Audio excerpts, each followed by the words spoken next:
right. Well, Brandon Simmons here. I'm with Terry Hynicker. And Terry, why don't you give us a little bit about your background and how you got involved with wholesaling?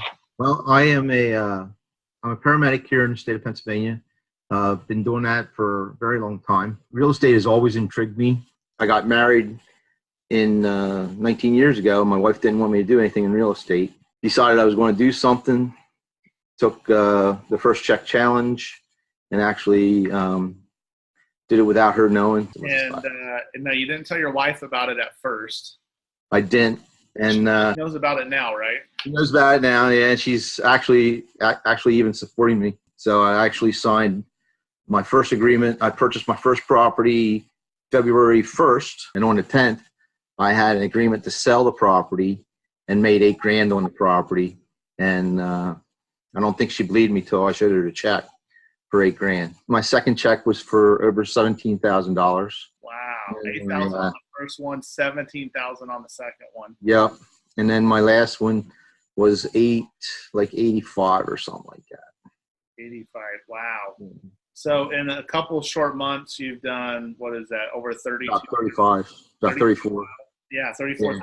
Yeah, you're right, 35,000. Let me ask you this. One of the questions one of the concerns I think that happens, especially with people that haven't done a deal yet, because a lot of times they're scared to even do the marketing. Maybe they've listened to videos, or they've went through courses, or they even doing some coaching, but they just haven't turned on the marketing or started really talking to sellers. What advice would you have?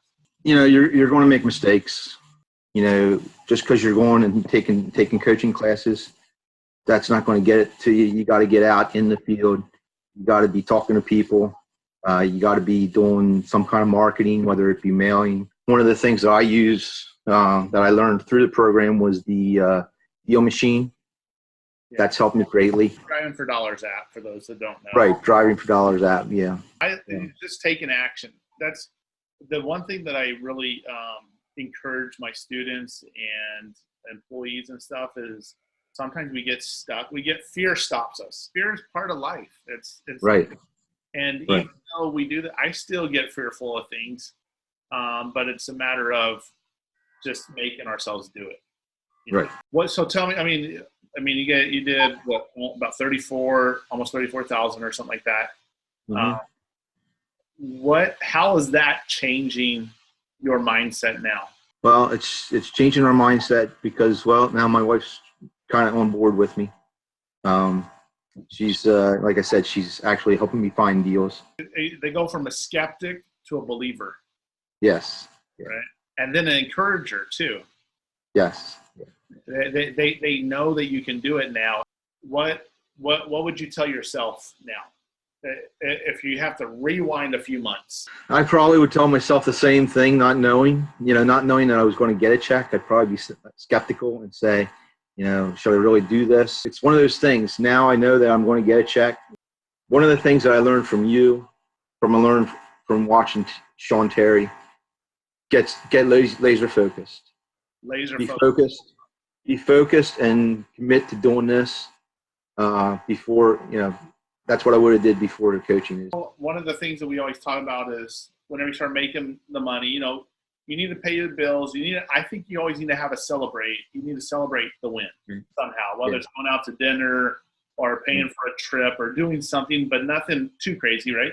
Right. Then 15 to 25%, at least 15% back into marketing. Right. Yeah. It's like seed money. You want to save some of your harvest to plant for the next season. If you don't put the seed in the ground, you're not going to get a crop in the fall. And that's exactly it here. If you don't put the mailers out, if you're not out talking to people, you're not going to get any harvest. You're not going to get that first check.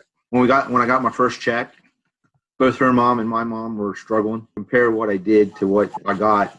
It wasn't huge, but to them it was huge. But my mom and her mom were both struggling, so we gave them $500. When I got my second check, she has two sisters. We gave each one of them $500. What did that do for them? My mother-in-law looked at the $100 bills, and they were the brand new ones, the ones with the colored strip on.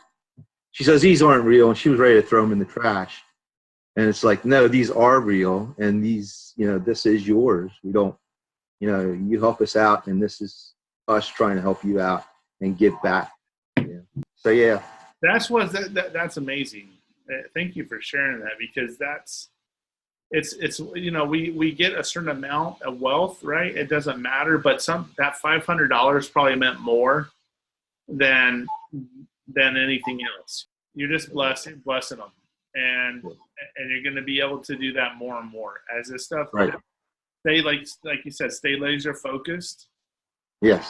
Keep doing the marketing and keep talking to people and making offers, and it'll start exponentially getting better, and you'll be able to do more of that. It's nice to have a couple of nice things, but whenever you're able to start blessing others, that's where the enrichment and the real wealth is. So right.